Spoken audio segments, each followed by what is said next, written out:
That stuff is awesome. That stuff is great.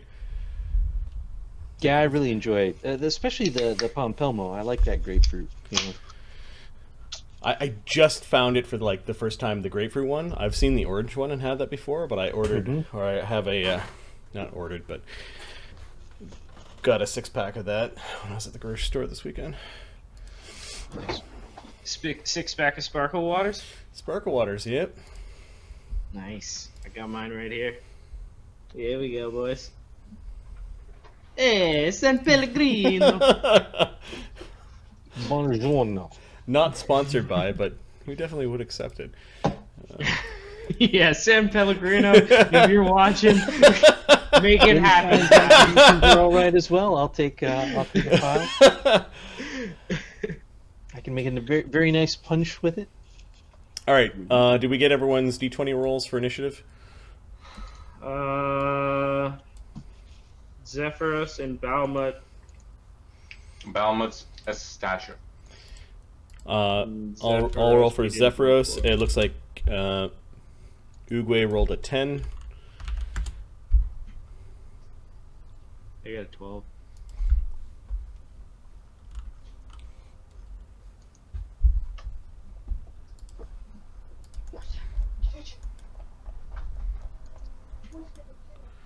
All right, where did I stick their tokens? Give me a second.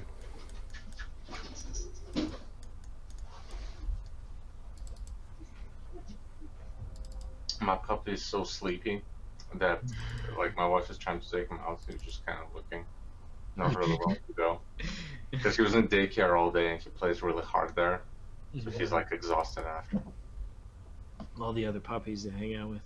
Yeah, well, it's puppies and it's actually senior dogs as well. Ooh. They block them off like that for some reason. Yeah. Oh, what does this professor do again?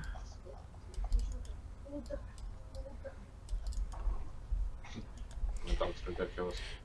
Okay. Brick-a-Brack, and Bruck.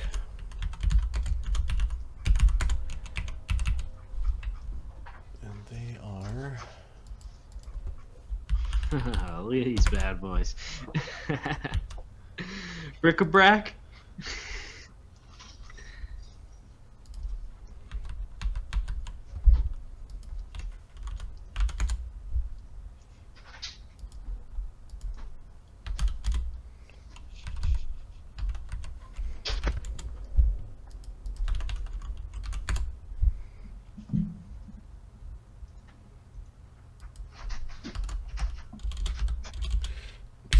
For a bunch of people. San, what did you get for initiative? 15.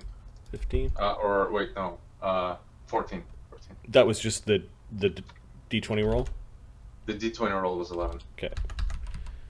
I've got Temp of +2 on San and Professor +1. Those are probably old spells. Yeah. +1 is still going. That's the reduced person dex increase. Okay.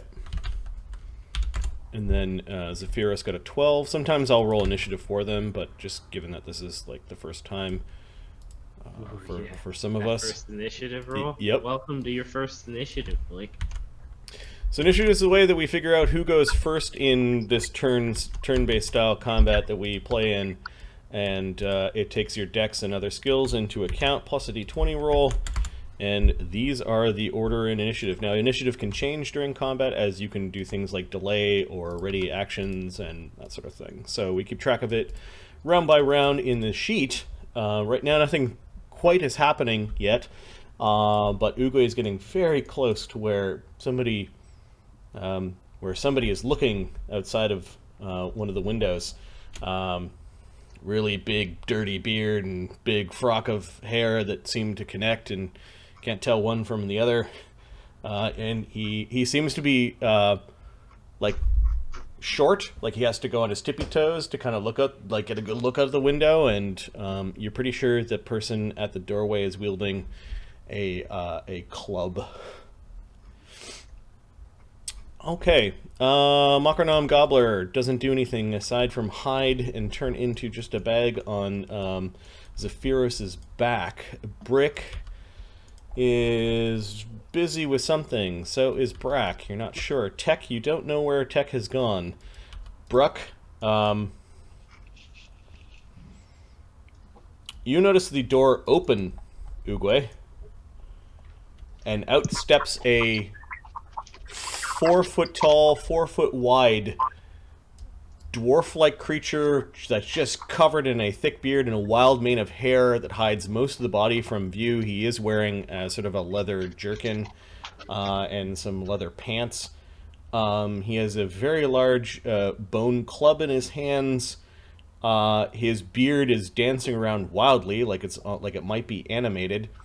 He pulls out, after opening up the door, a rock from a pouch, and he kind of jumps up like he might see you coming. There's a big snarl on his face. Although you can't hear him, he looks really nasty. Professor, you're next to go. The professor will cast Expeditious Retreat on himself. Okay. And he will stand up and start walking towards Zephyros, but you won't see him stand up because he's invisible, but he'll let the hand concentrate on the cow, and it will just sort of follow around wherever we walk. Sometimes we're inside it, sometimes we're next to it, invisible. And he'll walk up to Zephyros and sort of like the cow will lean its head to look out the door and say, Who was that again?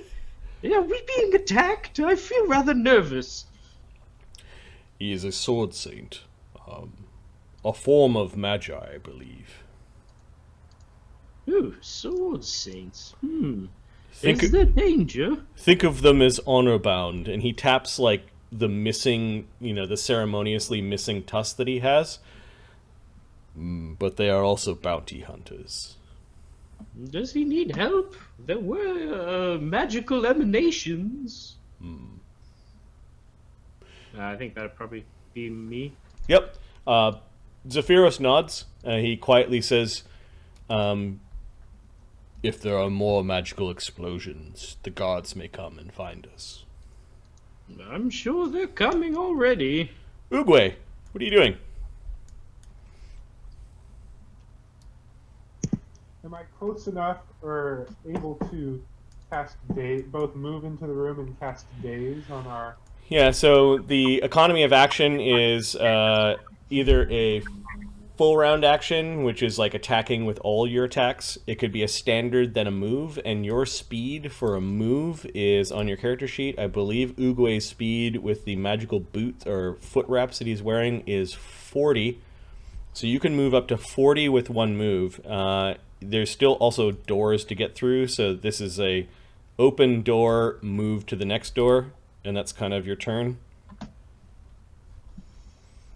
Closer then. Okay.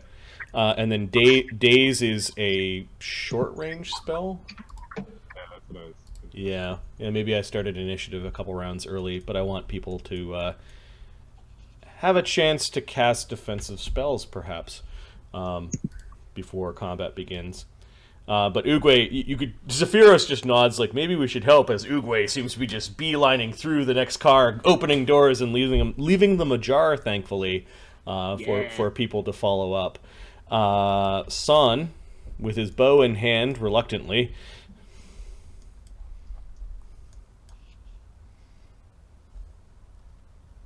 You're muted. I was gonna say the cow is the illusion. Otherwise, Son wouldn't even see the door. I think he just kind of starts waddling towards, like, essentially this area. Yep. And not really doing anything. And also, well, carrying Balamut, obviously. But also carrying the Frilled Surprise, like, on his shoulder. Okay. So you got this shocking lizard, which you're petting in his belly so he won't give you electrical shocks, and you're carrying him forward. Strangely, if somebody saw the lizard, they might actually blame the lizard, because that electrical force that enveloped the train, kind of the color of the electricity that the shocker lizard is. Just the thought crossed your mind, but quickly goes away. Zephyros Son glances at the lizard with some respect. Zephyros is going to start the arduous task of fitting his big, fat, ass through these small doorways. He gets to about here. Oogway, you can hear the Fant shuffling behind you as he's trying to get through these small doorways. It appears that your old friend is at least backing you up. You only knew him for a short time, but you studied under the same master.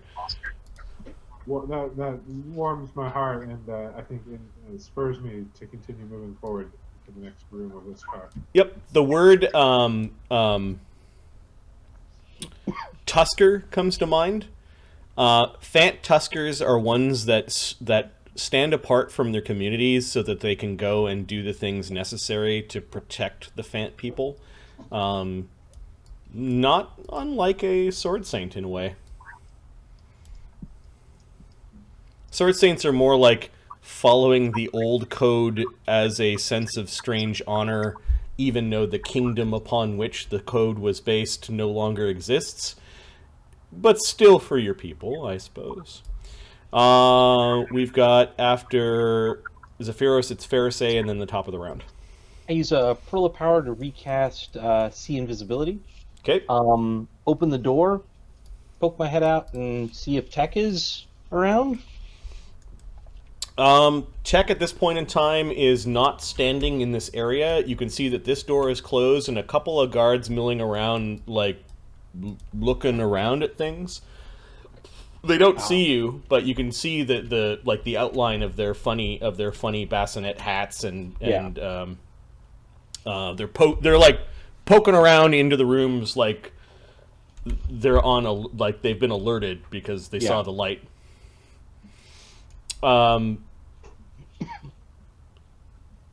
It only kind of leaves one place. If the bug didn't go through that train, you're now wondering, like, did he go on top of the train car? Must have. I'm going to go back the other way. Okay. So you cast your spell, move, have a look, and I think that's your turn. Mocronom's just a bag on Zephyros's back because a plus 30 to his disguise check means that nobody can see his disguise. Brick-a-Brack. I'm going to roll a d4. If I roll a 1, they're finished whatever they were doing.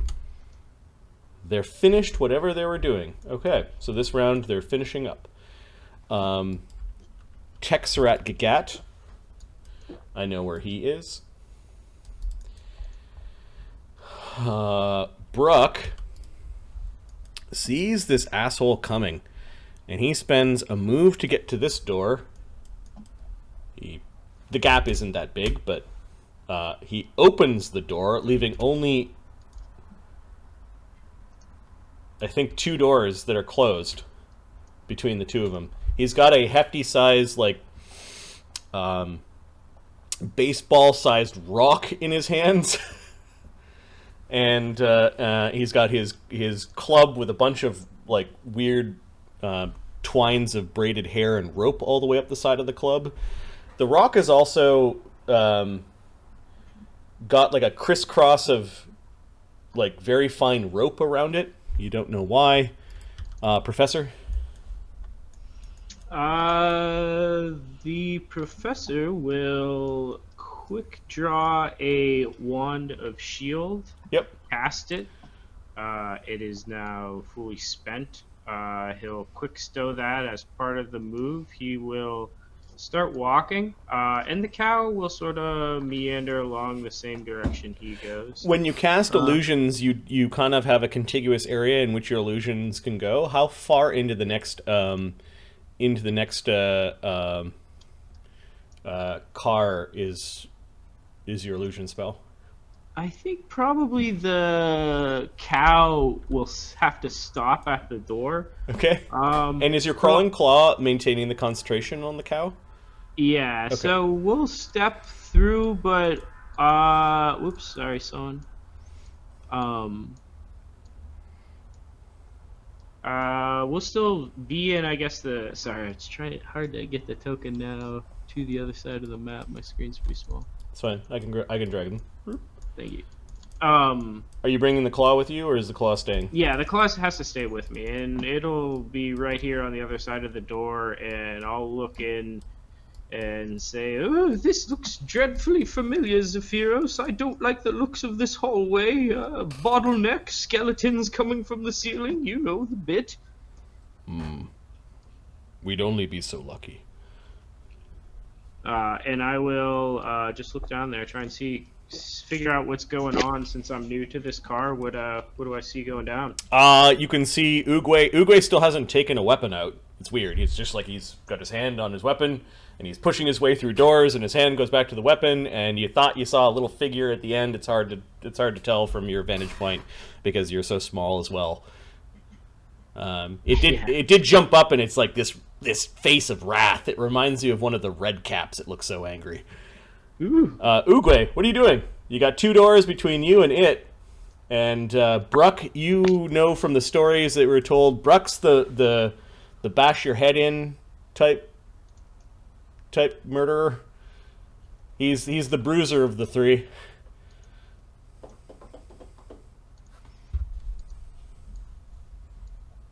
Moment to cast mirror image, Okay. and then move myself into this next room as well. Okay, mirror image and open a door is and then a 5-foot step. Those are the 3 actions. For mirror images, you get a d4 plus 2 images, so 1d4 plus 2.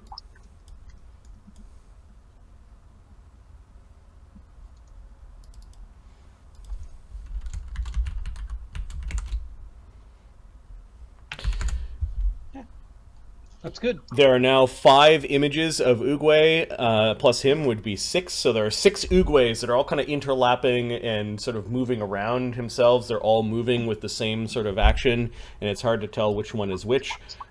This catfolk definitely can cast spells. You have opened the door and 5-foot step through, which has now left a single door between you and Brooke that is closed. San.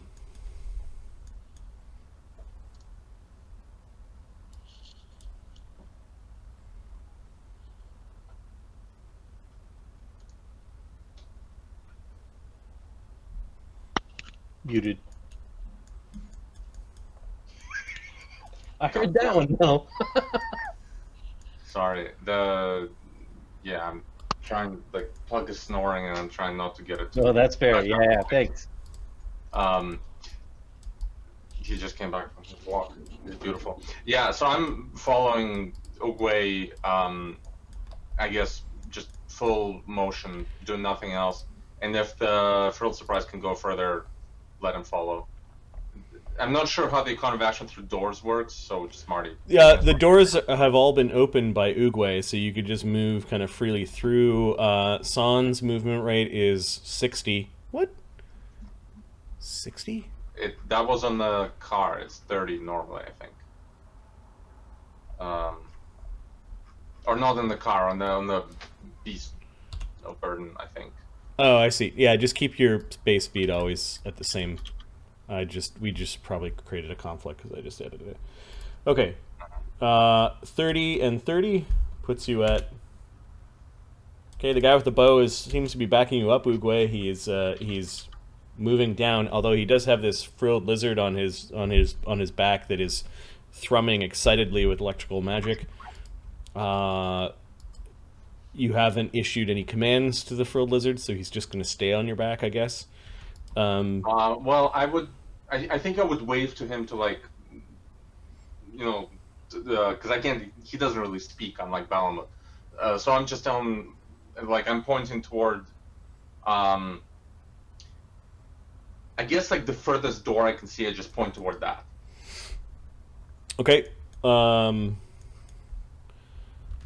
It's a bit more difficult to do commands as free actions. He is not your animal companion, so you can make a handle animal check, but there will be a penalty. Sure, I'll do that.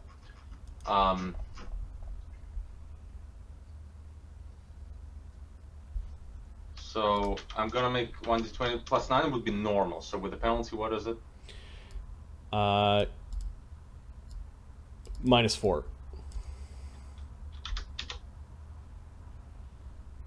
9. Okay, the frilled lizard is now, like, kind of flapping and flying around your head. Like you may have interpreted the command wrong. Like he's now flying and trying to land on you, and it's It's like a rave. it's annoying. Pharisee, who is I'm gonna go ahead and close this door, okay. and then fly over to this pile here. Yep. Next round, I'm going to cover up the eggs with feed. Or I'm with going to try and hide the eggs because guards are coming. Got it. Hide. And I'm gonna, Okay. yeah, and I'm going to loud whisper, "Guards are coming." Okay. Mokronom's not doing anything. Brick-a-Brack have finished what they were doing, and it appears that they are moving to the front.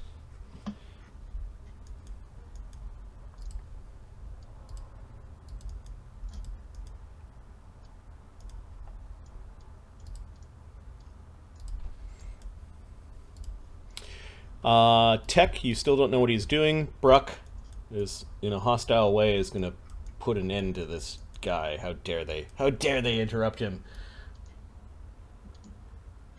Bruck moves to this door and opens it, but he's standing off to the side, and you hear him say, "Ah! Ah! Ah!" He actually doesn't say any words. He's just snarling, but he's around the corner. Professor. Let me just check one thing. Yeah, so did I hear Pharisee whisper guards are coming? Yep. And I see this I saw that ferocious guy run and hide in that room there, huh? You saw him move up to the door, open the door, but then kind of like dive off to the side. Okay, I'll duck back in. I've got a move speed of like 60. I want to move the nice cow over to like block the door. Like if the guards look in here, I want the cow to just be the only thing they can see, and it kind of moves at them. And all right. And then I'll move back in to keep an eye on this, but I think I want to be able to pop back in and out of these two places since there's stuff going on in both. Oogway.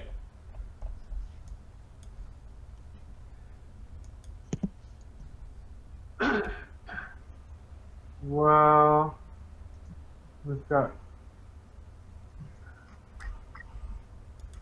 I feel like I want to move myself kind of north of Bruck in the little opening in front of the door. You have enough movement to move right up to him if you wanted. Okay, we're right up to him. Okay. He is wielding a club and he's got a rock in his hand. He's fumbling with the rock a little bit, like he didn't quite have it ready to slug you with it when you came around the corner. You have a move to get up to him. You have a standard and a swift action left. With a swift action, you could make your sword more powerful, or enter your mystic stance, or just save it for later. Daze with a quick action? What's that? My daze with a quick action? Daze is a spell. Daze. Actually, so you are a magus. You have a ability called Spell Combat. Cast, move, one attack. It has to be touch. Let me have a look at Daze. You can definitely cast Daze. You may not want to be next to Bruck when you cast it, though. You may want to step off a little bit, as he could get an attack of opportunity, or you could cast defensively, but there's no reason for you to be in his face if you're going to run around the corner and cast Daze at him. That is a perfect thing to do. Do that. Okay, so you move around the corner, you see him. It looks like he was going to clock you with a rock, but before you get to him, you cast Daze. Let me just check your DCs. It's DC 14. He needs to make a DC 14 will save against your Daze.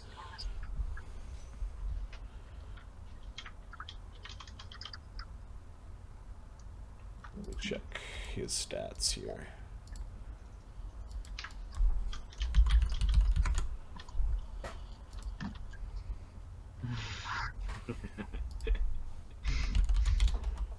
Whoa. He gets a 14 right on the nose, which means I believe he shrugs it off and just sort of shakes his head, and he's drunk. His speech is all wrong. You don't know what's wrong with him, but it looks like there is murder gleaming in his eyes. That was Oogway attempting to incapacitate the opponent mentally. Son, you are next. Hold up, let me see this distance. It's 1 move plus 1 attack. Yep. So Son does this. These are all walls, right? So you can move like that. Well, I was thinking more like I don't want the Brock to have seen me. So it'd be like walk up to here, then this way, then this way.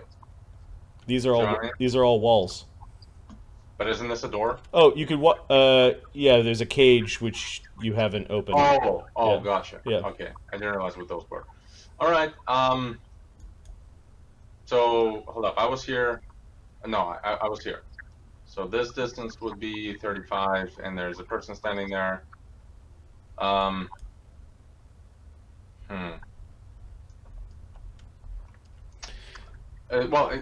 what's the like? Can I walk through him, or? Yeah, you can walk. You can walk through friendly creatures. Okay. You just can't end up in their space. Right. I guess just walk up to here. Carrying the frilled surprise. Then, again, command the frilled surprise to attack Brock. Okay, you're getting in the attack command. He knows. Again, you're trying to push your economy of action, so there's a -4. Give me a handle animal.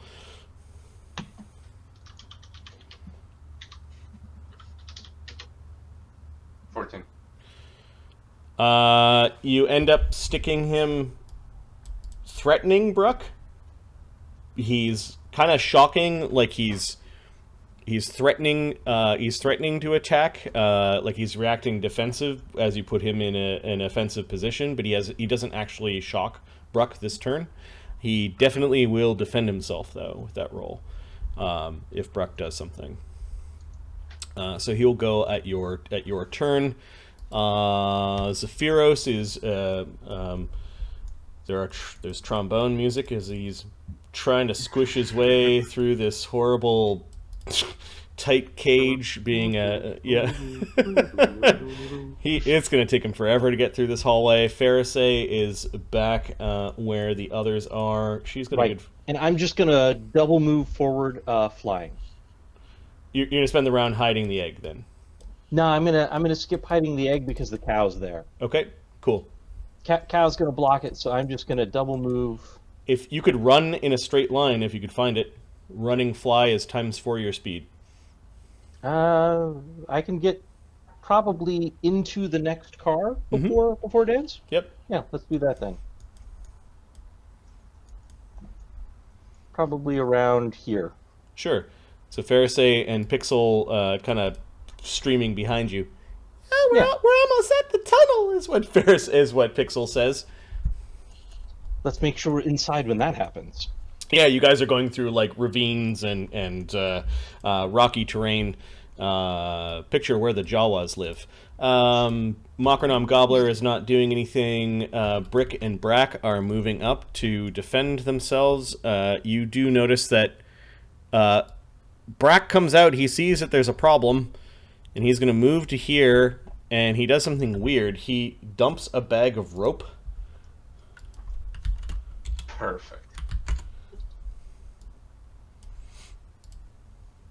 Let me see if I created a rope token. I don't think so. I'm going to have to... Coil of hemp rope. and not share that on the internet because who knows what's going to come up. Maybe a picture of a cow. In rope. Just Rope. I mean, they are called cowboys for a reason. Yeah, rope cow. Rope. Rope-a-dope. Rope trick. Stop.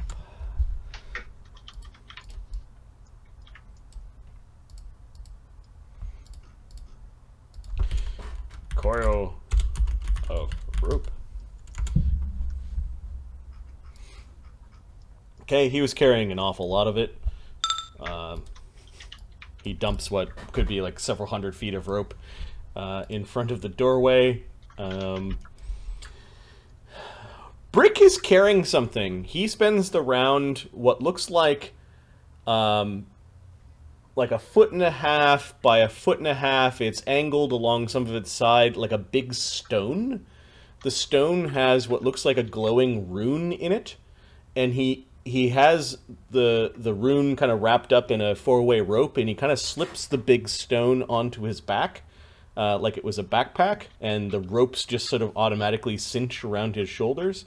It's like they're absconding with this stone, and he spends the round securing the stone. What makes you slightly nervous about this big coil of rope is that 2 ends of the rope rise up like snakes. Like it's being animated somehow. Tech has not appeared yet. You don't know where he's at or what he's doing. Bruck. He's gonna chuck a rock at Oogway.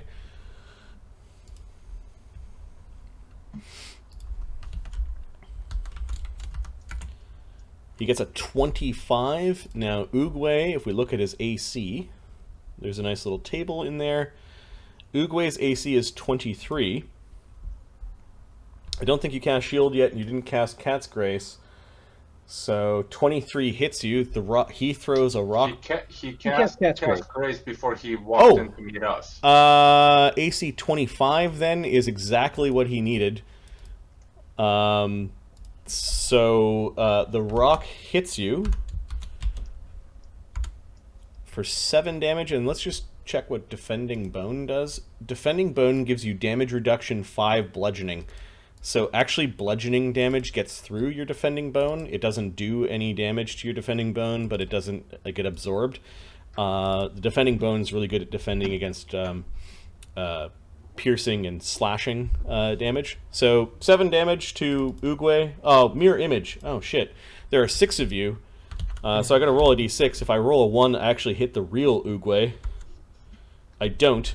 So one of the images actually disappeared, and you took no damage as he threw a rock through one of your images and saved you from taking any damage at all.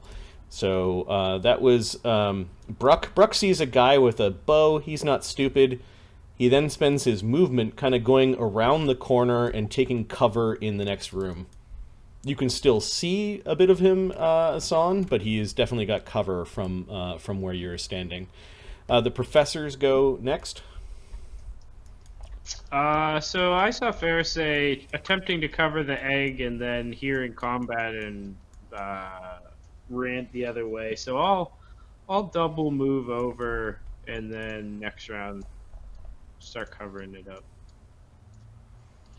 Okay, the professor's holding on to the rear. I'll make train stuff happen. Do I hear any guards getting closer? Do I see any guards? I'll be looking out that door and repositioning the cow. So it's really like wedged in there, you know? His face is just against the window, licking the window. Yeah, and it's mooing, and it doesn't look like it's going to move anytime soon. All right, Oogway. Did you really say move? Move. Good. All right, what's going on, Blake? I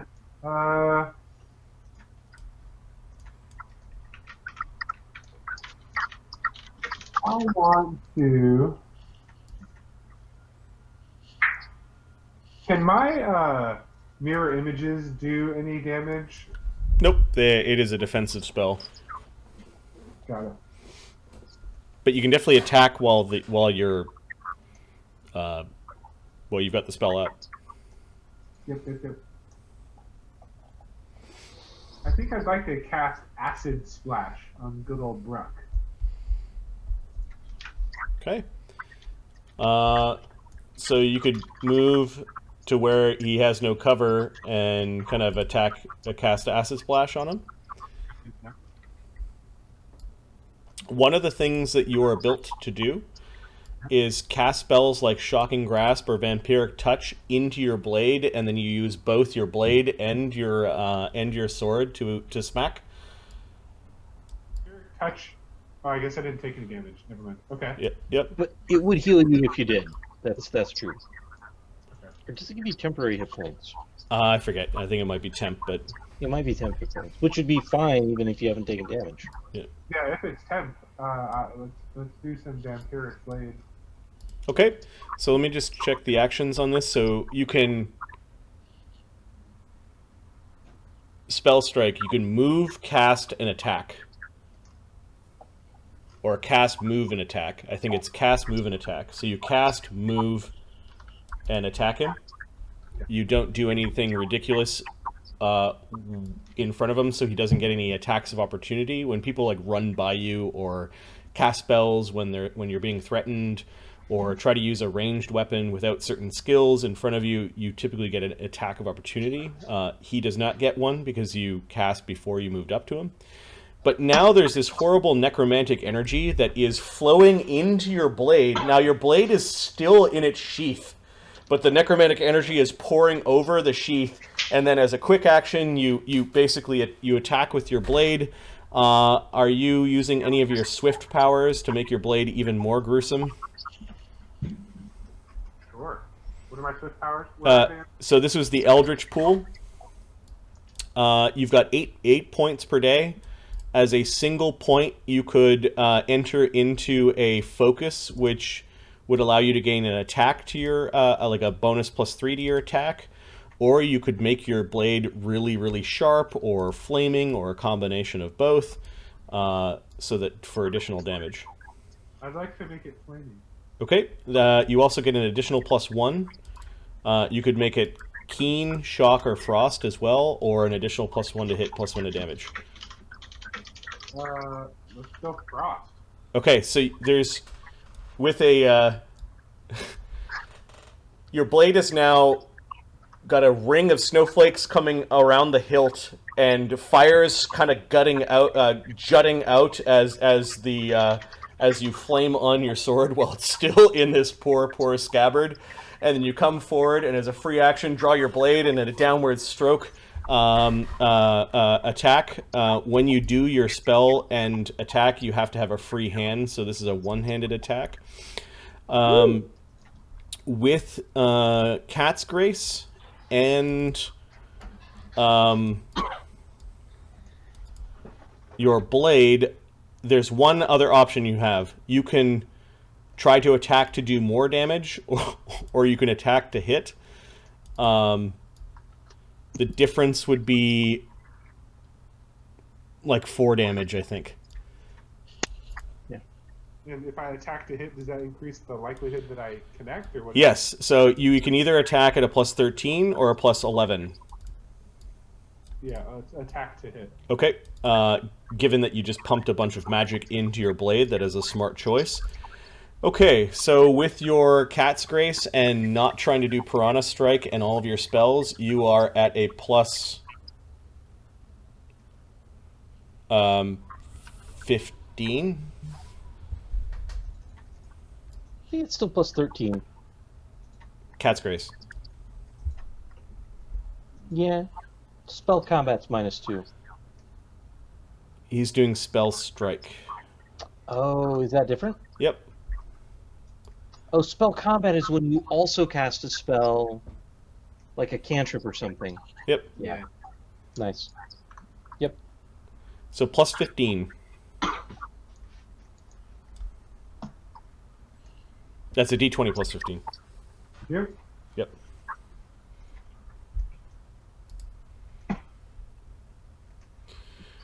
26. His AC is 21, so that is a resounding hit. Now we get to add all this damage together. Hey, your first hit, dude. Yeah, this horrible blade bursts forth from his scabbard. It is full of necromancy, it is on fire, and there's frost ice kind of dripping off the blade itself. Alright, so for damage... As satisfying as cut the rope. Yeah, it is 1d8 plus 4, plus 1d6 fire, plus 1d6 frost, plus whatever Vampiric Touch does. Vampiric Touch does...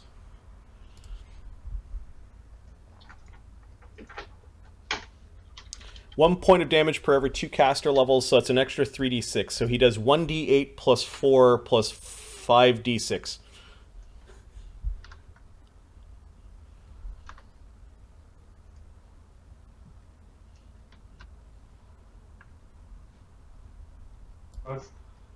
Sorry, what was that, Blake? Oh, sorry, what did you say? How much damage? I thought you were asking. Yeah, so 1d8 plus 4 plus 5d6 is what you would type without the quotes.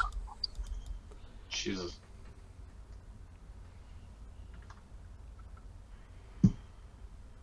Okay, Bruck just took 27 damage.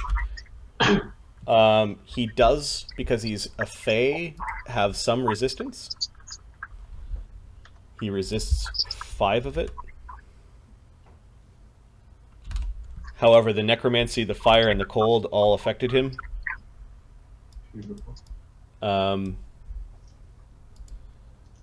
Vampiric Touch does not have any spell resistance. Oh, it does.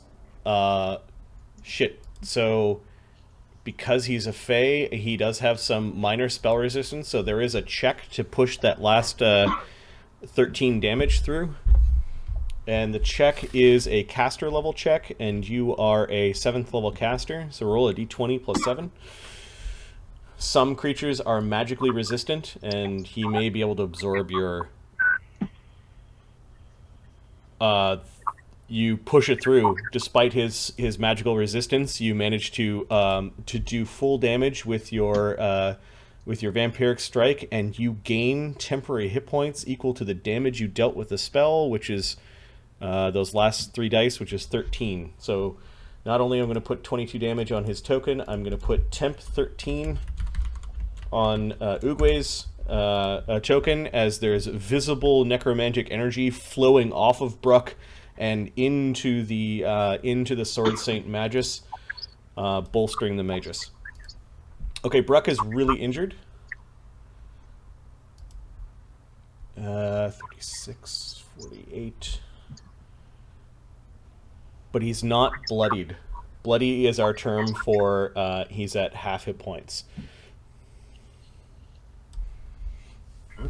Okay. Ooh, solid blow, though. Yeah, solid blow. San.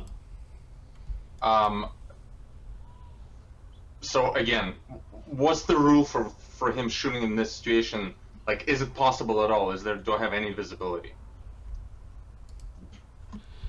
You can see just his, like, part of his leg and his arm. If you 5-foot stepped this way, you'd be threatened by Brack, who does have a... he also has a club in his hands. You might also be threatened by the rope that is animated. Right. The rope is the bad one. Can I see Brack? Or is the door closed? Yeah, you can see Brack. Both of them have cover. Alright. Rapid shot into Brack. And I ignore cover. Oh, and you have improved precise shot? Yes. Okay, so you're like, I can see you. Fuck! Fuck! Alright, so you put 2 arrows towards... and stop. Cold iron arrows. Oh. Ooh, hell yeah. These guys aren't gonna like that. You guys, while you were in the Bostera Desert, spent time trading with the Kored, who you knew were Fae. And now in Son's mind, he attributes Fae to cold iron. Okay, so a rapid... Son would know that even from Beastlands, though. Yeah. Korrid kind of look like dwarves, but you remember the lore that you learned last time. So, with your rapid shot, and I believe you have point blank shot, that is plus 10 plus 10 plus 5 for a full round rapid shot. Okay. The Korrid has AC 21. Okay. 29, 15, 19. 29 is definitely a hit. The 15 hits the door frame, and the 19 it grazes some of the leather armor he has on underneath his beard. Okay. All right. So this is gonna be complex. 6 plus 5. What does the cold iron do? Cold iron means he does not resist any of the damage. Oh, gotcha. Okay. And then there's plus 1 more from point blank. 14. 14 damage from the first arrow. Okay. You notice that when the arrow hits him, it actually kind of sizzles a little bit, and there's like a little bit of a whiff of smoke. Cold iron! That's cold, Red! That's cold! He's got a gleam in his eye, like you're going to be the target of his next attack. Zephyros, with kind of bumbling trumpet noises, is trying to squish his way down this hallway. I kind of like that the PC who is not whose player is not here is having a hard time. It is kind of hilarious. It is. Glad he's not here for this. Let's see. Pharisee, who does not have a hard time going through the hallway as she's small with wings and is... Let's just fly double move our way up here then. Okay. Pixel is kind of like holding on to your back and flying along with her mistress. Nice. She's only like 3 inches tall. She can just hitch a ride like that. Korrid, did we actually trade with some Korrid in Were they among the Fae we traded with? Oh, you think you would have remembered this guy? This guy has little like lizard and bird skulls all braided into his braids. Sure. And they by their really pigeon and angry Fae, they've gone off the bloodthirsty deep end. Ah. These were not the ones that sat down with a hookah and did commerce with you. Right. They are acting more Those were the best. like red caps than they are Korrid at this point. Okay. I'm not going to take a whole lot of time to have a conversation with them then. Okay, Pharisee comes forward and Pixel goes, and she's like, "Be careful." I will say, who do you Fae serve in Sylvan?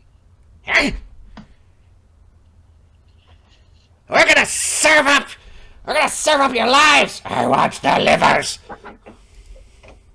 Oh, wrong answer. Mockernom Gobbler is, oh, be careful, these bars are very,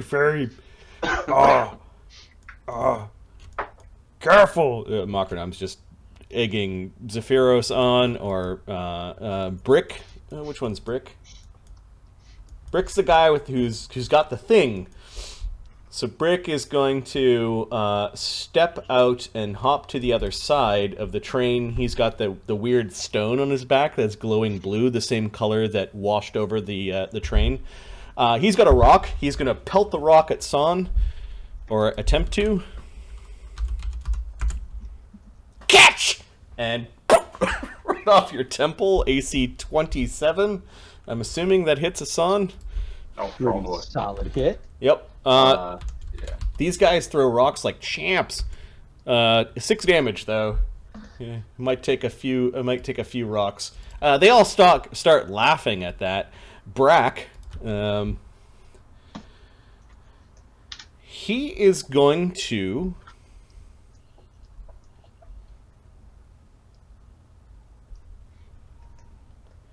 He starts laughing, And then his laughing starts hurting your ears. And then he lets out this final guffaw, and it pulses out from him in a 30-foot burst.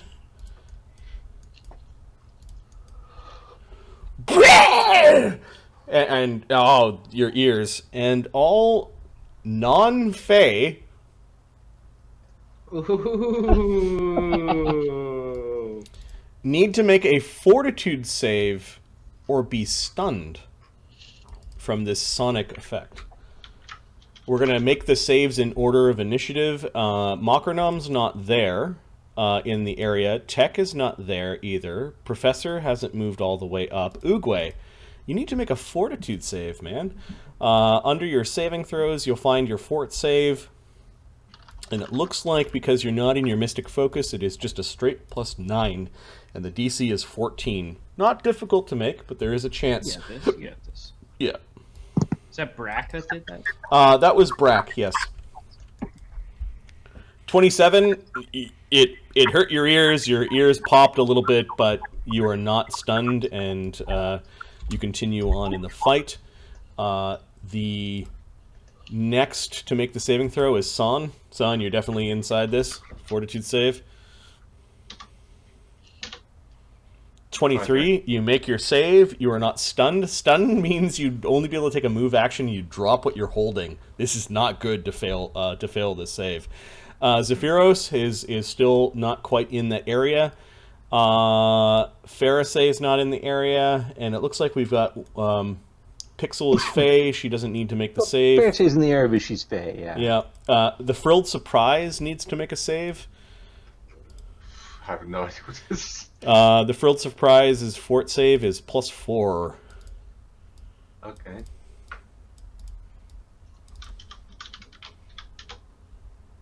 $15. It makes the save. All right. The Frilled Surprise is going to act hostile this turn because it does not like what it did. So that was Brack's attempt to screw all of you up. Brack. Did that deal no damage? Was it just the stun attempt? Just dealt no damage. Your ears popped, and that was it. Brack has a move. Instead of commanding his rope, he is going to fish out a rock as part of his move, and he actually moves like this. Like he wants to get into there. San, you don't get an AOO because you're not threatening with your bow. But the Frilled Surprise does, and it's going to try to bite. Breck as it goes by. Frilled Surprise has a bite of only +4.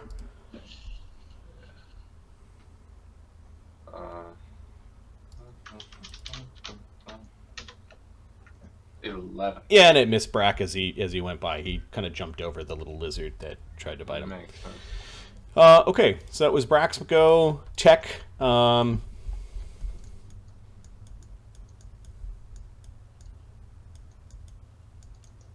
Where is Tech? Where is this token? I don't know. Good He's question. South of the train car I'm in with the cow. Oh, there he That's is. where his token is, but I don't know where. Okay, a door opens at the far end. Hell yeah, he is. And then his two double blades get drawn as Tech has 4 arms. He makes a clicking noise as he sees that there are things there. These guys are about to have a bad time if they're going to be caught between Oogway, San, with Tech coming up the rear. Bruck, however, makes a snarl at Oogway, and he's going to try to strike as many of those damn images as he can. He takes a single swing towards AC 25 Oogway. He gets AC 12. He misses both Oogway and all of the images. He looks at his club like there's something wrong with it as he strikes the ground, and he thrashes around a little bit, but nothing combative, or nothing mechanic-wise. Professor, you are hiding the eggs in the meat sled underneath the hay. Is that what you're doing this round? Yeah, that's exactly what I'm doing. Okay. Do I hear anything from the cards in front of me? What's going on? There, you might actually see a shadow from one of the guards, like looking. Okay, and it just sees the cow, I'm assuming. He might be pointing. He might be pointing at like they might not have figured out what a cow looks like through doors licking the window, but they are pointing towards I the like cow. the idea that it's not licking, that it's just looking. Yeah, it's just staring weirdly out at them. Like kind of sad, forlorn eyes, but quizzical. But quizzical. Okay, that is a good candidate for the name of tonight's game. Sad forlorn Sad eyes. No, just but quizzical. quizzical. Oogway, you're in a sword fight that somebody brought a club to. What are you doing? So the magic that you spent on the vampiric touch is gone, but your sword is still flaming and frosty. Okay. I want to go back to acid splash. I feel like we hit him with fire and ice. I want to splash some acid. Okay. You could 5-foot step back from him and throw acid at him. Perfect. Okay, you move into the room, and you kind of, like, as you're moving in, you're going to splash him with acid. This is a ranged touch spell. Your dex is plus... What is your ranged? Plus 11. Plus Cat's Grace, plus 13.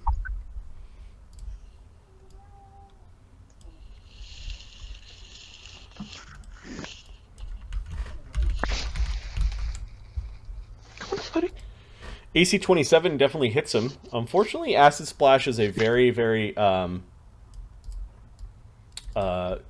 weak spell. You might have done something cool if you critical hit him, but it only does 1d3 points of damage. Although this is a spell you could cast all day long without like getting tired. Is there any residual poison from acid splash, or is it just? Nope. It was very easy to hit him. You didn't have to roll against his armor to hit. So I need a D3 damage. In other editions of the game, cantrips were really good. Some of them are hit or miss. Some of them are pretty good, yeah. Yep. More precisely, in other editions, cantrips were really good. Yeah. The end. So what you type for a D3 damage is 1d3, like that. Okay, you splashed him and made him mad. He takes 1 damage. He is not bloody. He's like, oh, what was that? He's swinging his club around like he was trying to like hit the acid splash with a like a baseball. Son. Was it Brack that threw the rock at me? It was Brick that threw the rock at you. Fuck it. Same deal. Rapid shot. What's his face? Actually, you know what?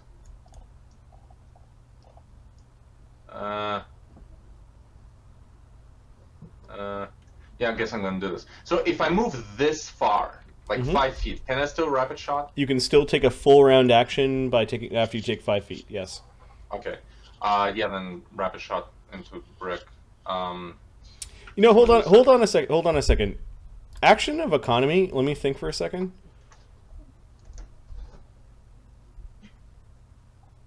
Spell combat is cast plus attacks, or attacks and cast.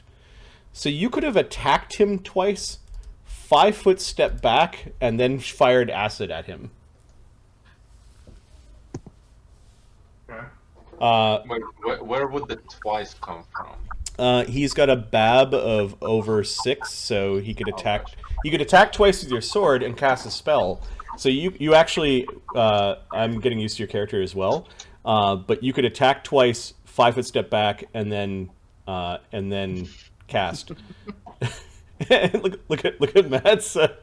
Oh, the cats. Cat going into the window. Is that what was destroying your screens or Alright. whatever? Look at him. Look at him. Look at him. Show cat. Show cat. That's not cat. That's Link. All right. So Yeah.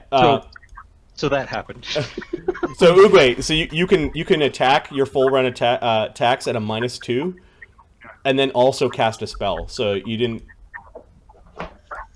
have to just cast a spell that did 1 damage. Okay, so I can do like a basic sword attack. Yep. You do need to, I believe, have a hand free, so you're attacking one-handed. Okay. And then you get to choose whether you're attacking for extra damage or just trying to hit. That is your Piranha Strike, and the bonus. Are you using Piranha Strike or no? Piranha Strike, yeah. Okay, so you're at +11 +6 with your Cat's Grace is +13 +8. So 1d20 +13, and then a 1d20 +8.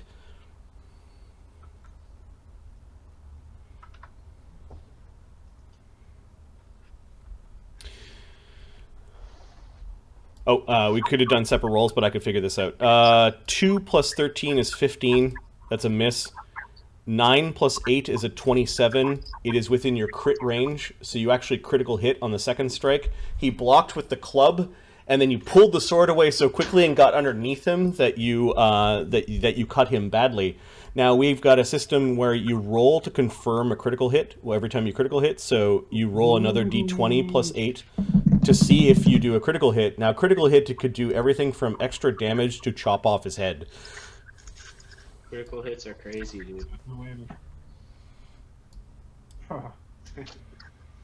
Just 11 is just normal damage. Now, just normal damage with Piranha Strike is 1d8 + 11 + 2d6 for your fire and cold. So that would be what you roll. Why +11? Sorry, that's two-handed. +8 is my... Yep.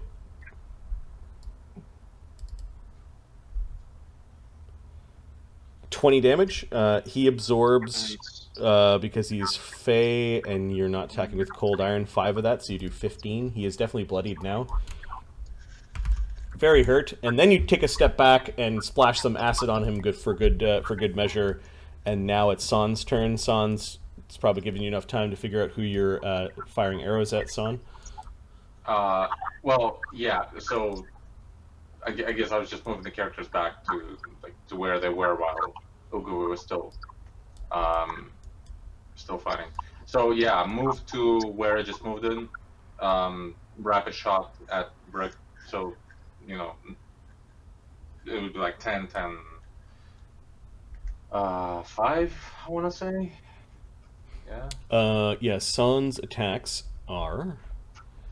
With point blank shot, Yes. rapid shot would be 10, 10, 5. Mm-hmm.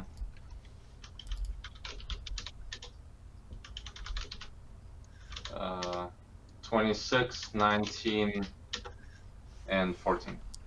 You hit once and missed the other 2 times. Who were you attacking? Brack? The one through the door, Brick. Brick. Okay, you hit him once. Yeah. 2d6 + 6. So it comes out to. The rope twitched when it was near you. It kind of like it's moving, but it didn't strike at you when you were attacking. You were attacking with cold iron arrows, getting through his damage reduction. So 11 damage is actually 11 damage, and he snarls at that, and you notice him look off to the left over his shoulder. You don't know why he was doing that. He does not see Tech coming way down the hallway, but you do. Zephyros is just moving forward and doesn't... I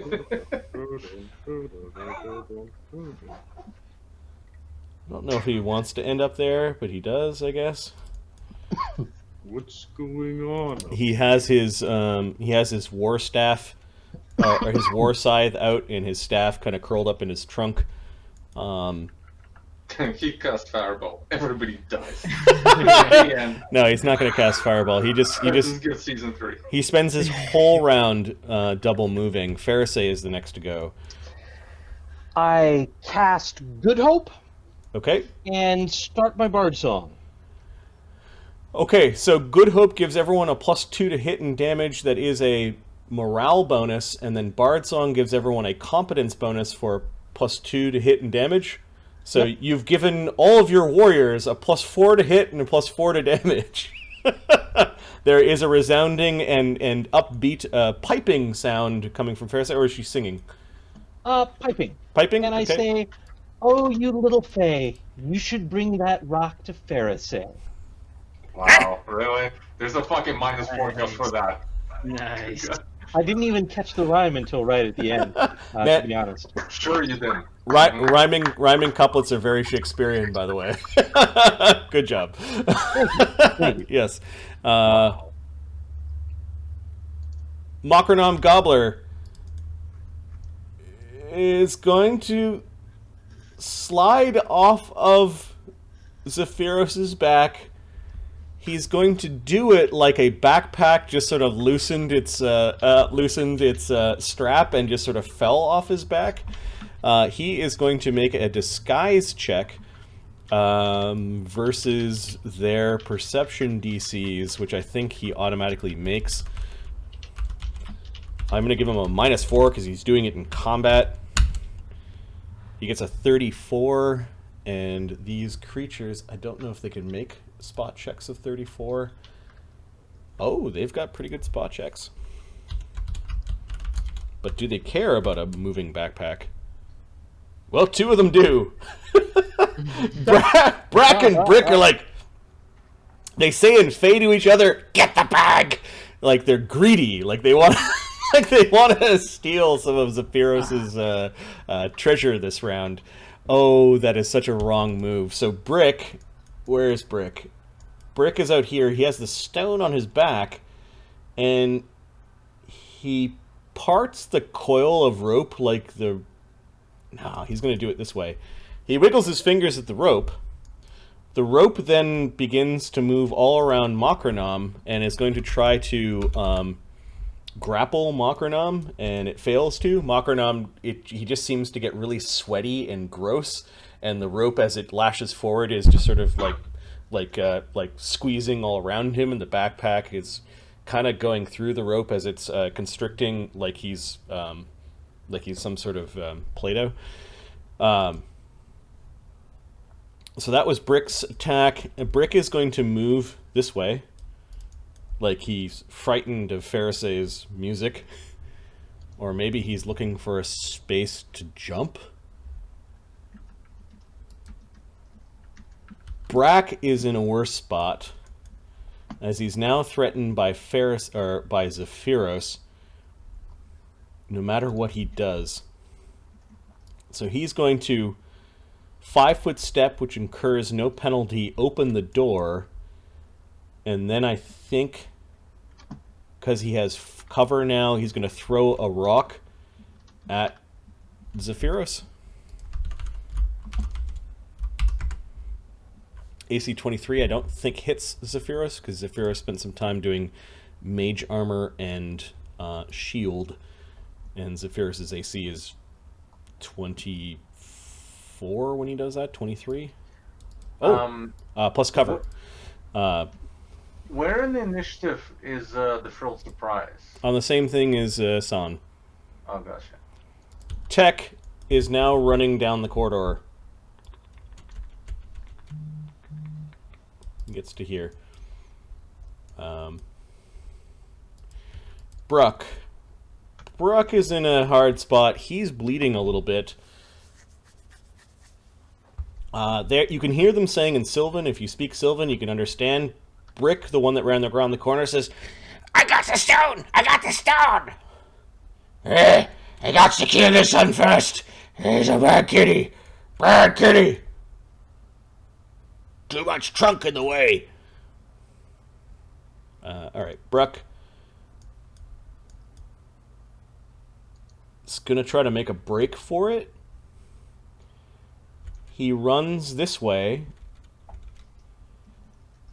and as that movement rate, he incurs not 1, not 2, but 3 attacks of opportunity.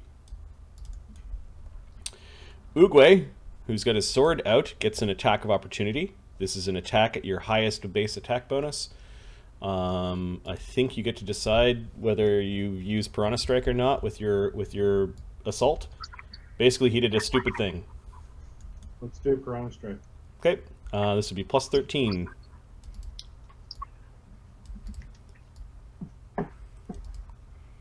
You critical threat him as he tries to wander by. You get to roll to confirm the critical hit. It's just a 1d20. 1d20 plus the same bonus you rolled.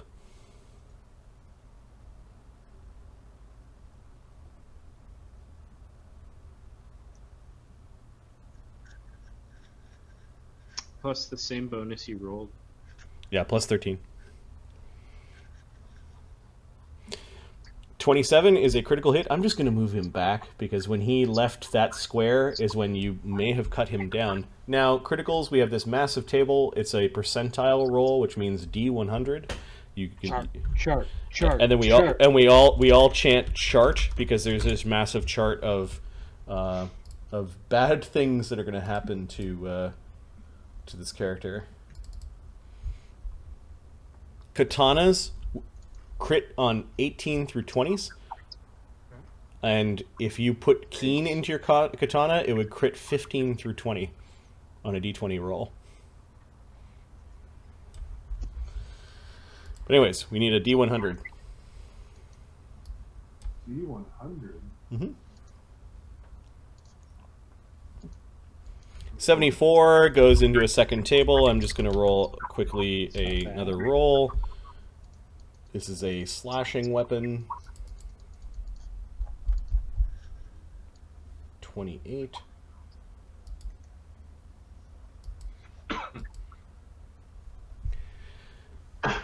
Okay,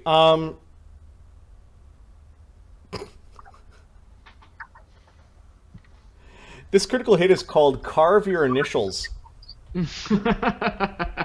Zorro him. In Mandarin. You managed to make an O, like 2 O's on him. And it's just something that you learned a long time ago, and it just, like, for some reason, that instinct came back. You carved 2 O's on his cheek. You're going to do normal damage. If he lives through it, he's going to do nothing else but attack you for the next few rounds out of absolute rage and frustration. Yay. So normal damage on Piranha Strike with a single hand is D8 plus 8, plus the 2d6 from the fire and frost that are currently swarming around your weapons. Plus another... for Bard Song and Good Hope. Okay, so D8 plus 12 plus 2d6.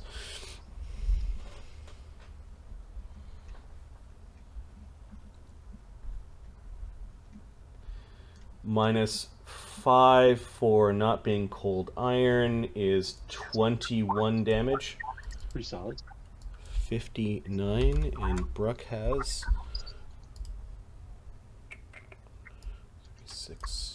48. Well, he would attack you if he was frustrated.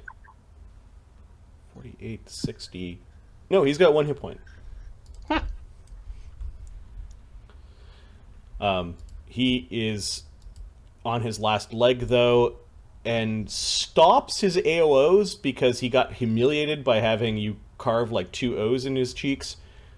He stops and will, instead of trying to run away, he's just going to attack you. So he did come into contact with Frilled Surprise, though. Yeah, the Frilled Surprise may attack him on next turn. He strikes at Oogway. While he doesn't hit, he hits within a certain AC range, and one of your images disappears. That only seems to infuriate him more, and he's no longer trying to escape. Professor. So I hear that my traveling companions here are making a bit of noise, and I see the guards looking through the other way. So I'm going to use a trusty old cantrip called Ghost Sound. Okay. And to try and cover the din of battle, I think there sounds like there may be more cows in here. Some might estimate there's about, say, 28 grown humans worth of cows making cow-like sounds. The spell measures sound and how much sound that grown humans can make. So so we all have to imagine what Yeah. what 28 people all making moos like cow. Yeah. So Yeah, worth of cow. Yeah. it is effectively something like 6 to 8 cows all mooing back here. Yeah, so I'll do that, and I will quick draw as a free action a wand of silent image, Okay. and using I think it's what combat spellcasting. So I was just looking at it. Magic combat. I will use a magic item to complete my full round action, and I will. I'll do a little illusion here. This is a little bit of setup for next round. Marty, I'll put this in VC, the token. So I will put a grease barrel and answer once and for all the question in D&D: where is all this grease coming from? You know, and it is just spilled behind this cow. So if these guys want to come in, they're going to see this grease barrel. It's a whole mess back here, you know. They're lazy guards. They just might say, you know, the cow's making noise. all right. So you got this. Is it a really big barrel? Is it like a large barrel of grease, or? I mean, it's gonna be enough grease to support a grease I'm gonna put on the floor in front of the cow. So there's kind of illusory grease filling it in that I'm gonna fill in with real grease in a minute. Okay. Wait, can you fill an illusory barrel with real grease? You can spread it around the barrel. Right. Yeah. That makes more sense. All right. The professor is doing professory things with cows and barrels of grease, and his imagination. All right. Oogway. It's actually your turn now, Oogway. That attack that you got was your AOO against him. He is on the last leg.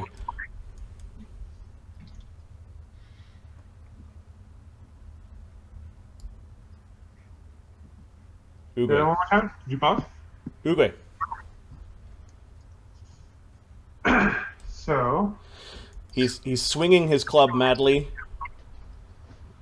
And the next room is choked full of opponents.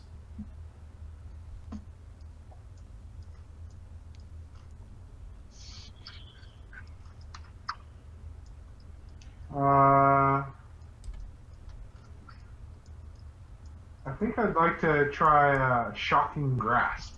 Okay. Are you going to just cast and touch him with it, or are you going to try to put it into your blade, or are you going to do a full round action?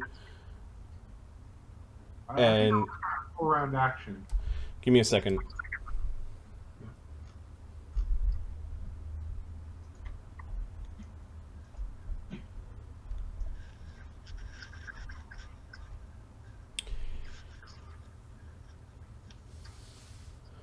You cast a spell and make a full round of attacks at a -2. And then you cast a spell, which is part of the spell casting you could touch. Yeah, you could do it that way. Are you attacking first or touching him with a spell first? Spell first. Okay. Okay. He is threatening you. You can either cast defensively or allow him an attack of opportunity. I'll cast defensively. Okay. There's a chance that you screw up and your spell doesn't go off.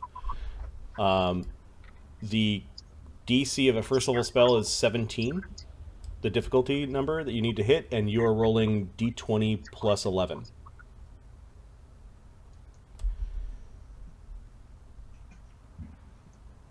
Okay, you expertly cast defensively and get your Shocking Grasp spell off. Now you need to touch him.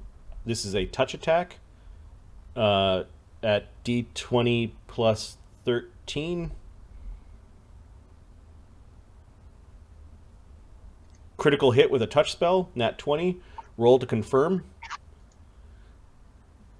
They do the exact same thing, or just 1d20? 1d20 plus 13. You're just trying to hit. I think you're going to fry him. Now, 15 is actually close. Give me a second.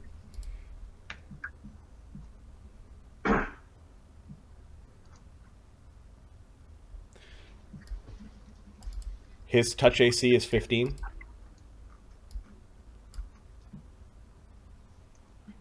So you critical hit him. Roll a D100. Nice. 87 is an amazing critical, so you do not double damage, but times 3 damage. Shock and Grasp is 5d6, so you do 15d6 to him.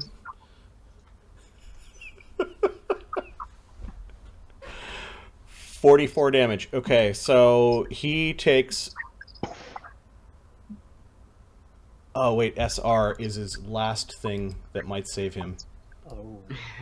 He's got a 15 SR. Does he eat your spell, or is he going to live? So you need to break 15 with a D20 plus 7.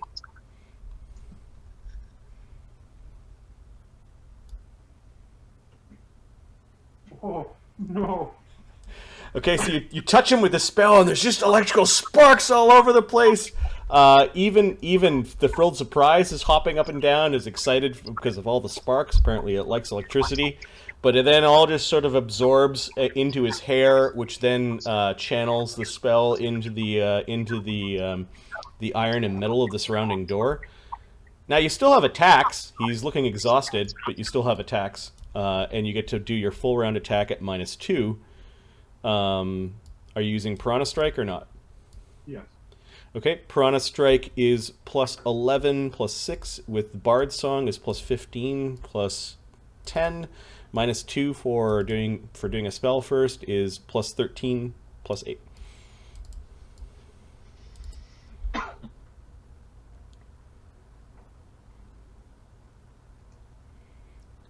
D20 plus 13 and then a separate roll of D20 plus 8. Well, you critical hit him with the sword, and you miss him with that last one, but let's roll the critical hit again, the D20 plus 13. Is not a crit. Normal damage is D8 plus 12 plus 2d6.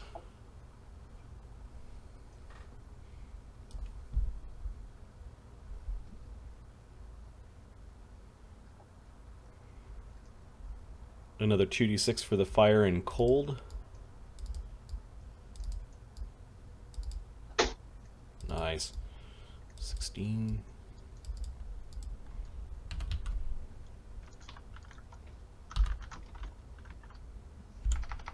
Here, I'll roll 2d6 for you. And another 10 is 26, 21. He's got 1 hit point, which drops him to -20. His con is only 14. You can go up to minus your con in hit points. You'll be unconscious, but you'll be kind of dying.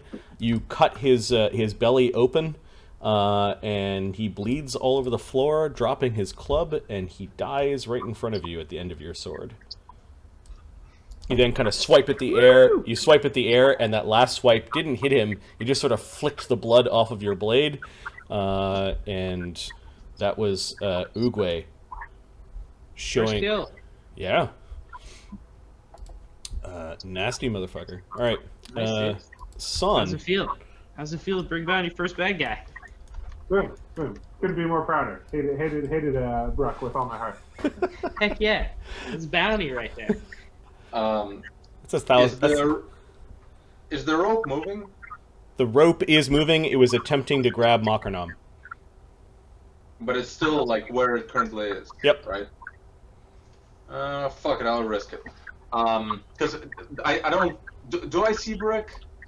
Like, It doesn't look like it. Give me a second. Uh-huh.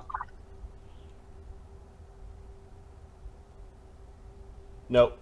Can Okay. you draw a line? Is basically what I'm trying to do. But- Right. Is this a 5-foot step? Yeah. Okay, do that. Okay, the rope isn't really a great combatant. It looks like a dumb animated thing. So you step around the rope. Okay. This is 15 feet. What do I see? Brick is looking at he looks like he's like looking at the passing countryside, and he might actually be contemplating jumping off the moving train.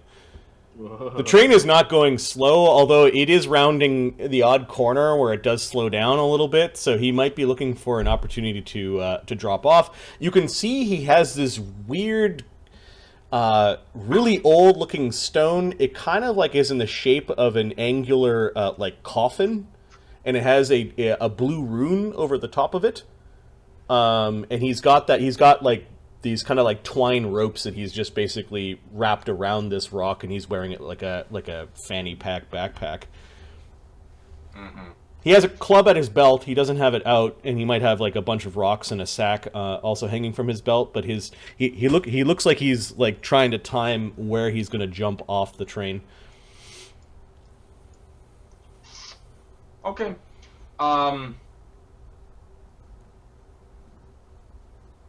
Rapid shot. Okay. Feeling good about it. So with Bard Song and Point Blank Shot, I think you're at plus 14, 9. Yeah. AC 31's a hit. You get him right in the back of the knee, and then AC 24 is also a hit. You get him in the rump. AC 11, the arrow just sort of strikes the side of the train and disappears into the wilderness. So 2 hits. Yeah. 2d6 Your bow does 2d6 plus. So 18 and 17. 10 looks correct with Point Blank Shot. Cool. 18 and 17 is 35. He went from slightly injured to very injured. 35 is 46, and he is teetering. You almost sent him careening over the side. Anyways, that last arrow missed because he bent over a little bit, and Right. Zephyros with his mass. Frilled surprise. Yeah, the frilled surprise is following you. Right. Yeah, I guess I like point toward him. I don't know how much instruction I need to give it. Yeah, it's just hostile towards the bearded people at this point. The frilled surprise isn't going to bite. He's going to use his little shock power. Mm-hmm. The frilled surprise. Let's see. I think it's a d20 roll. You can go ahead and roll that. We get out the bonuses. Okay. Nope. It's not even a reflex save. It deals 1d8 points of non-lethal electricity damage to living opponents within 5 feet of it. So it just pulses out some electricity. It does 7 damage, and Brick makes his reflex save for half, so he takes 3 non-lethal. Is Brick bloody? Oh, yeah. That 3 non-lethal almost put him down. I was gonna say that would be awesome if the little frilled surprise just knocked him out. Zephyros incurs an AOO as he pushes his way into the room. He will get clubbed, and he gets missed. However, Zephyros then turns his massive war scythe against Brack, and I think is going to carve him in half. Let's see, if he burned a Magus point, and he adds his int to hit, which is 7. Yikes. Where is his attacks? Necrotic Scythe is plus 10. Does that make sense? Plus 10 melee with Bard Song, and that bonus is plus 14. hits AC 19. He adds 7 for his Mage's Point, which is a hit. Then he does 2d6 plus 11 plus 1d6 necromantic plus 4 for Bard Song. He's sliced. It is not cold iron, so 23 damage. 37 damage. He's now bloodied as well. Pharisee. Oh, let's see. You have warriors now. Look at them all. Look at them all running around taking your Bard songs. I'm gonna continue the Bard song. Yep. I'm gonna go out here. Through the rope? Yes, I can fly. If the rope is grabby, I'll make that flying. No, the rope just seems to be doing the last thing it was told Yeah. to. And I'll take a good long look at Brick and his very interesting stone on his back and say, Brick, there's no time to jump. You're too tired. And I'll sleep hex him. Okay. I like it. Brick, Supernatural, so it gets by SR. yep. Um, What's the will save on this? it's DC 20. It's a pretty solid. He nods off a little bit, but then the train kind of bumped and he snorted awake. Fair enough. Fair enough. Yep. I was trying to sneak one in before he had a chance to act. Yeah. So I didn't degrade him as much as I could have. Ah, son! Son! Sean turns towards Malcolm. Is it for keeping or for eating? Sean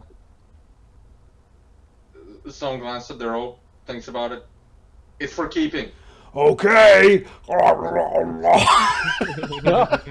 Makernam then is going to make a grapple attempt. He is now grappling with the coil of rope. And he's got one end of the rope, which he's kind of like chewing and sort of swallowing like spaghetti rapidly. If only there were two gobblers, we could have the worst, most disturbing Lady in the Tramp scene. Right. I'm keeping this for you, son.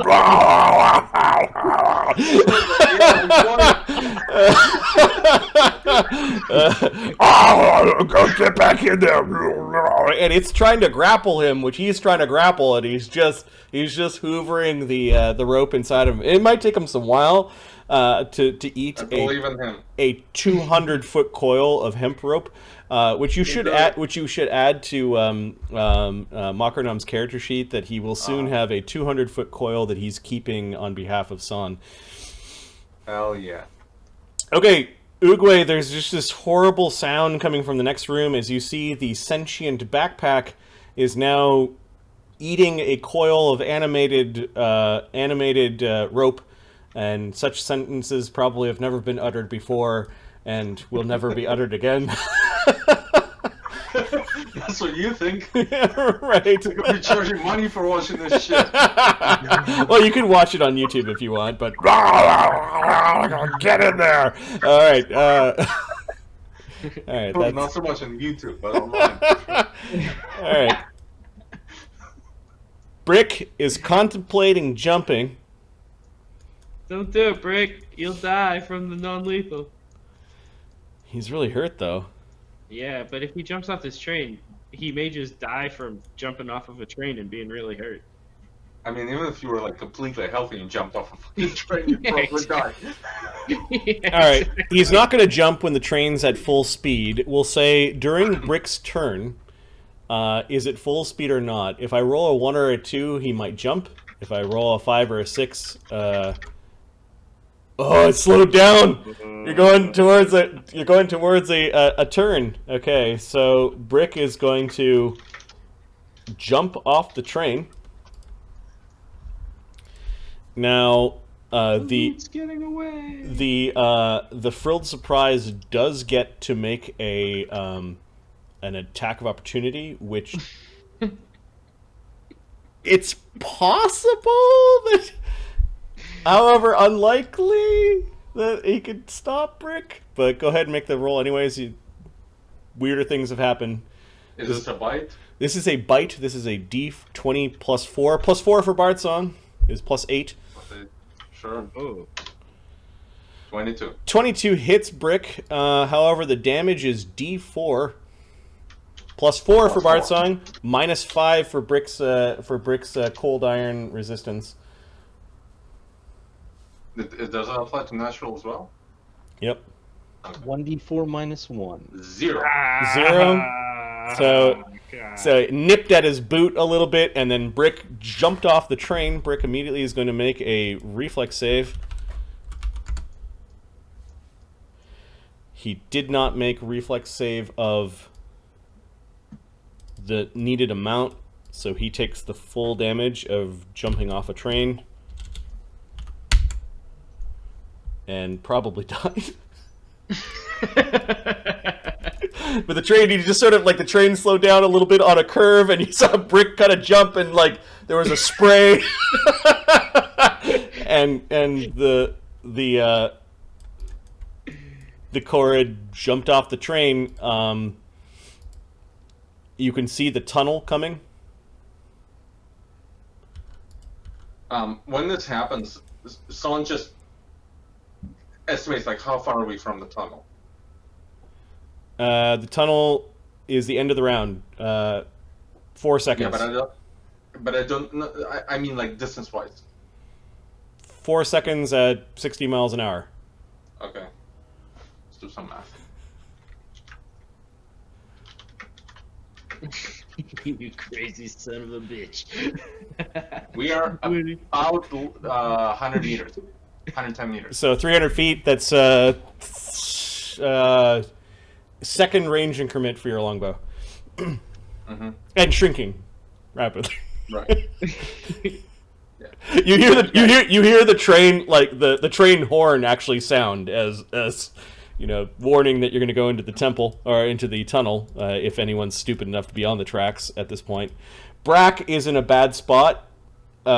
He is going to do a desperate maneuver of trying to tumble. Well, first he has to open the door, then he's going to attempt to tumble away from Zephyros. I believe the DC is Zephyros' CMD. Zephyros' CMD is... Where is it on his sheet? Is 26. The Korrid's tumble is...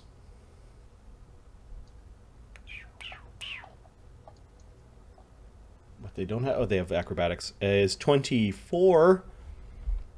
He missed, so Zephyros' AOO...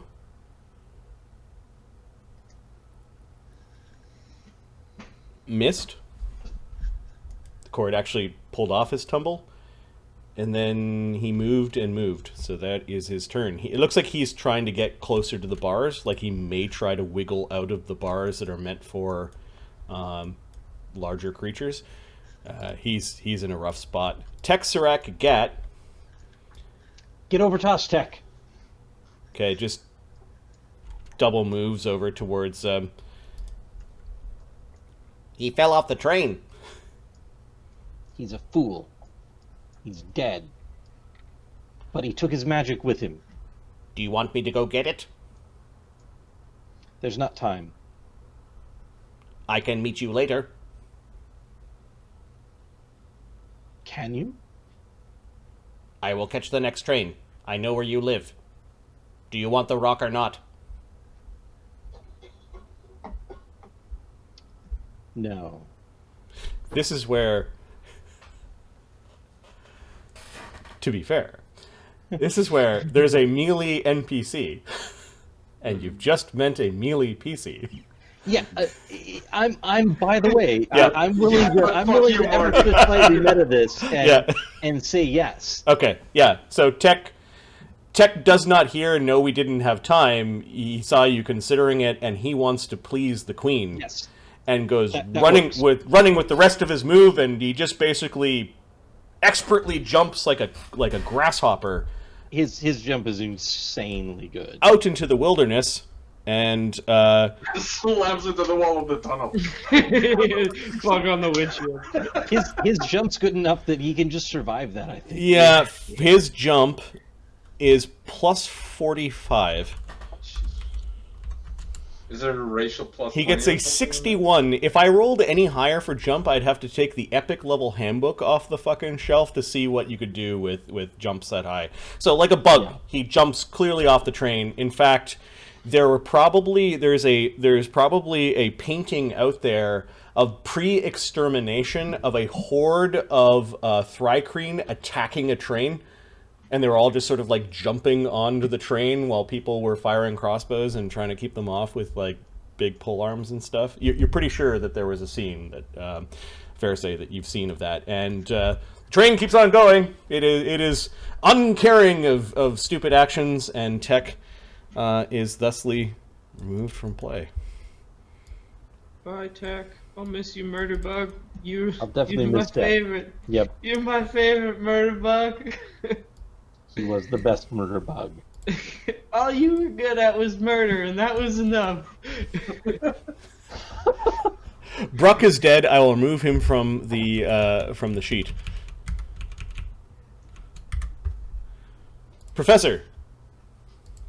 I'm keeping an eye on the guards. My number one concern is we're still stowaways, whatever this fight is about in the back of the train. Right. So I'm trying to make it so that that doesn't get discovered and it becomes real inopportune for these guys to want to come into this. And hopefully they just don't care enough about their jobs. Yeah, I forgot to move them at the end of last turn. So there is one guy that's actually at the doorway, and the other guy is at the other door. So they are like looking in, and you actually heard one of them say, "They're cows." Kind of knocked at the door and a bunch of mooing. Yeah, and the cow is still blocking the window with its big stupid head mooing at him. There's a lot of mooing in here. As part of my move action to like center myself in the room so I can look through both door and door window and kind of keep an eye on things, I'll quick stow the silent image wand as part of the move action, and then I will quick draw the wand of grease, and I will fill in the illusory grease around the toppled barrel with real grease in case any of these guards try to step in, and just keep an eye on them. Maybe I'll try and mess with their heads a little bit. Okay, the guard... So the way illusions work is you can disbelieve an illusion and get a saving throw. Or if you interact with an illusion, you can get a saving throw. But looking through two doors, as he kind of like parted the burlap sack that was in front of the window, and he sees some cows. It's a cattle car. You see the curtain just sort of fall back into place. Nice. And Can I move the grease directly in front of the door? yep. Yeah, I'm gonna keep an eye on them. Do I have any sense of how the fight's going for us at the end of the hall? It's pretty far away. There's commotion. Yeah. Ooh, I hope we're winning. I'll say as I look about nervously. Does this Branch fellow say anything to me throughout all this? Branch is sleeping soundly amongst the feed. Nice. Oogway. Blake.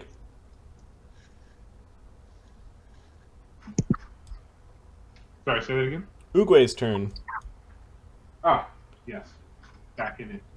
Who needs killing? Is everyone off the train? Like, Nope, there's one guy you can see through the open doorway is trying to flee into the into like a cage for animals or horses or cows. Seems like a bad idea. he's trying to flee into a cage? Yeah, that's what I'm Well, saying. Zephyros is a 1,000-pound fat warrior with a dripping necrotic scythe, so yeah, he's trying to move away from Zephyros. Squeeze through those bars or something, little guy.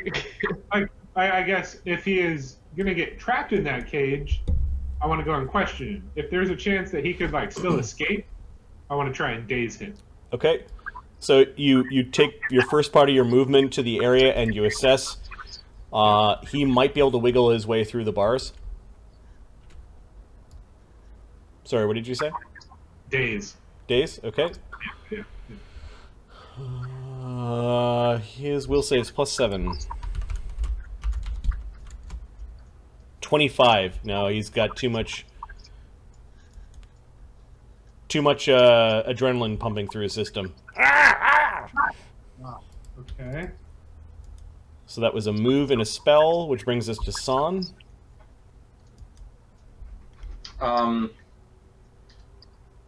Wave to the Frilled Surprise to get the fuck back in, and get the fuck back in.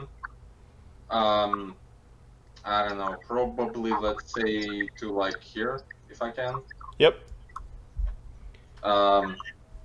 This was 20 feet, so it's under my speed, so I guess I have time for one attack. One attack. Yeah, the Frilled Surprise may not listen too well. Give me your handle animal at -4, and then... does Bard Song give anything for me? Nope. Okay. And the Hope?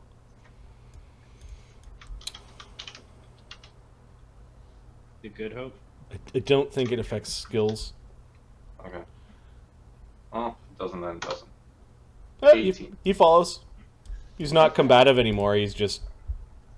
He Just actually hops up happily to try to like eat Pixel, but Pixel just kind of moves away quickly. She's much more of a... She's got hit dice. He doesn't have too many. But then it ignored Pixel after that, after he didn't get a mouthful, and it's just kind of bumping into your back leg. Yeah, this guy's trying to get away. He's trying to get away into a shooting gallery, however, as you could just simply fire an arrow through the bars. Yeah, do that. Perhaps this trio was not expecting so much aggressive people to be so nearby. The three of them might have been able to handle Oogway. Three of them could definitely not handle this crowd.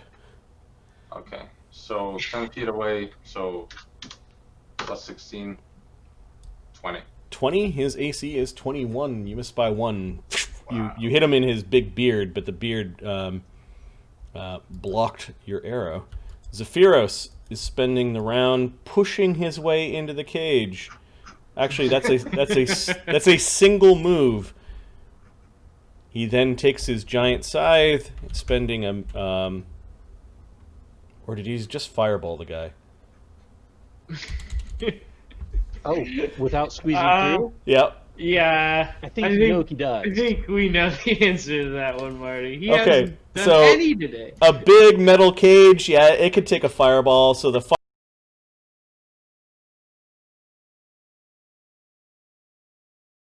eat this.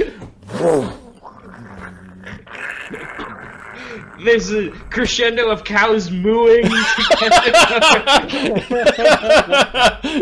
As the ball of flame goes up. Yep. It's like a fucking, like Now, what is symphony. good is that the train had slowed down, so you're going around a curve. So where most of the people are actually way ahead of the train along the curve. And there may be some terrain blocking, or they might be able to see fire coating up the side of the back of the train. One of the two. But let's roll some damage for Zephyros' fireball. Let's let the new guy roll some damage, because damage is fun. Zephyros' fireballs do... 66. He is a 7th level caster, and then his new staff increases his evocation by 1 die, so he does 8d6, and then he adds his level? Question mark? In 10 spells, he adds half your wizard level to the damage, so his wizard level, he'd add 4, so he does 8d6 plus 4 damage. Plus 4 from Bard Song. Doesn't affect spells damage. Okay. So Blake, go ahead and roll Zephyros' fireball damage. It's a meaty fireball. It's 1d20 plus anything? No, it's just 8d6 plus 4. Some spells just affect an area and they do damage without attacks. Got it. Oh, guys, I'm so close. 30 damage. Now, he could absorb this. Let's see if Zephyros gets through. Does Zephyros have spell penetration? I think he does, right? You know what? I think he does as well. I think he's all about his fireballs getting through. He has spell penetration, and then he's wearing the third eye, the resplendent third eye of spell penetration, that gives him an additional 2 sacred bonus to SR checks. So the elephant's forehead opens up when he casts the spell, and there's this weird golden third eye that is looking around as he casts a spell. So he's rolling 1d20 plus 13 to try to break 15. So don't roll a 1. He doesn't roll a 1, and then this poor Korid fails his saving throw and takes a full 30 fire damage, putting him at minus... He's now unconscious. Roasted. Boom, roasted. Leaving Pharisee to be the last person to act in the 7th round before we snap out of combat. I'll move into the car and take a look at this guy and just say before the end of combat, I wonder if every train car has a stone on top.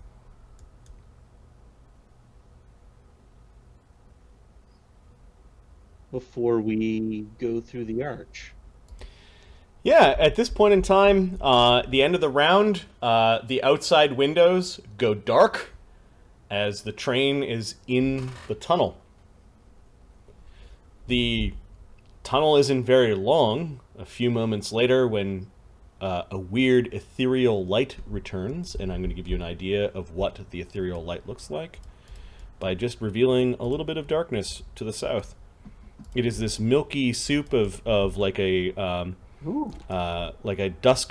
star-filled sky, although the stars are somewhat muted, like there's too much haze or particles in the air.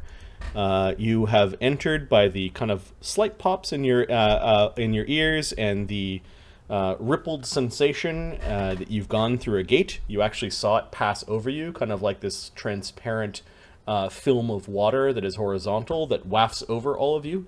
Some of you have taken the train before, others have not.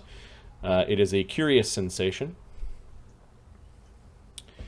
Regrouping a little bit. Is anyone doing anything with Brack, or are you just letting him lie there and sizzle? Well,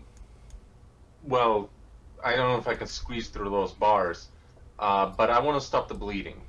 Okay, there are spells to do that. You could probably reach him through the bars where Pharisee is standing, or you could just go around the open door and go into the cage. Well, we're out of combat, right? Yep. Okay, I would go around. Okay. And do the skill heal. Okay, give me a heal check. I'll walk to the back of my car so I can sort of watch this through the window. Yep. Okay, let me look it up for a second. Oogway, you're counting 1 dead, 1 maybe alive, and you go and glance around the corner, and you do not see the third brother. Natural 1. Nice. Motherfucker dies. He's not gonna make it. He's bleeding from the head. Apply a tourniquet to the neck. Yeah. Stop the blood before it gets to the wound. Although 15 is still, passable. The DC for provide first aid is 15. Hey! Okay. So I literally could not have failed it. Because it's natural 1. It doesn't get any worse than that. Yep. Okay. Yeah. All I'm trying to do is, get him to talk and feel pain when he wakes up. Okay, for now he's stable and you've staunched the bleeding. Mm-hmm. Oogway, anything? The backpack has finished eating 200 feet of coiled rope. and then slides onto Zephyros's shoulder. Zephyros basically looks at Oogway and just kind of pats him on the shoulder. I'm assuming these are the 3 rapscallions. It seems to me that's the case. I don't know that I have anything else left to do in here. Well, one of them's fucked. As in, he's off the train. Yeah. Oh, he tried to fly. Really, I think he just wanted to die in a pretty way. Oh. I don't get it either. He thought he could escape with the stone, and he thought if he stayed here, he would surely die. Yeah, I think he was right. Where did he get the pretty stone? Cast something while on the train, maybe? They must have broken some seal. That must have been part of the seal that they broke? Someone tossed to Pharisee. He's like, yeah, I sensed it too. But where did they get it? Is there another car further back? With something sealed in it? Oogway, you can see into the next car, and you can see it's a storage car. There are lots of crates and barrels and things. There is a part of the floor where the barrels and crates have been pushed back that looks like it's been dug up. Seems like that might be worth investigating. There is a dying bluish glow coming from here. That car might be dangerous. If the car's warded against outsiders and now it's not, it might not be a safe place. Let's go there. It might be a very fun place. Yeah. On the blue glow. Mm-hmm. Aren't you way too far for that? Yeah, the little What are you going to cast, sorry? detect magic on the blue glow, but do I have to move into the next? Yeah, 60 feet is the range. Yeah. And give me a spellcraft check as you cast Detect Magic.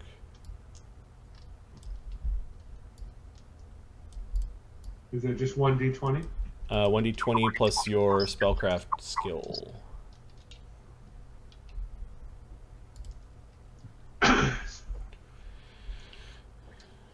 Which is plus 5.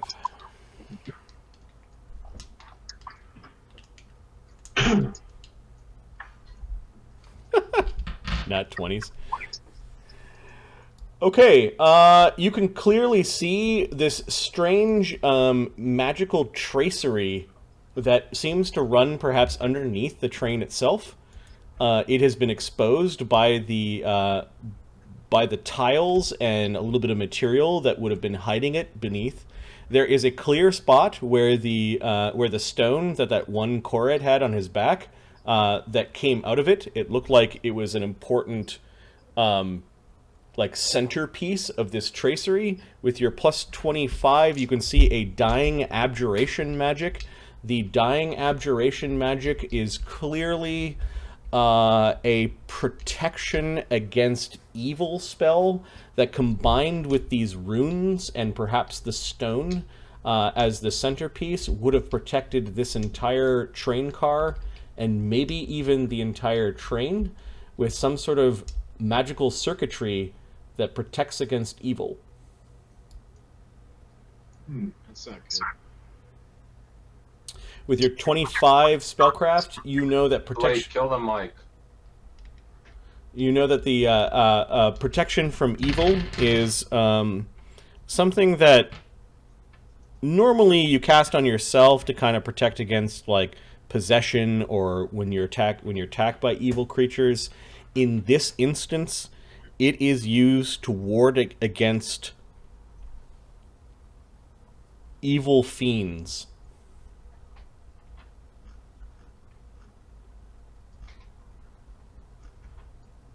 Just like Pharisee said, outsiders.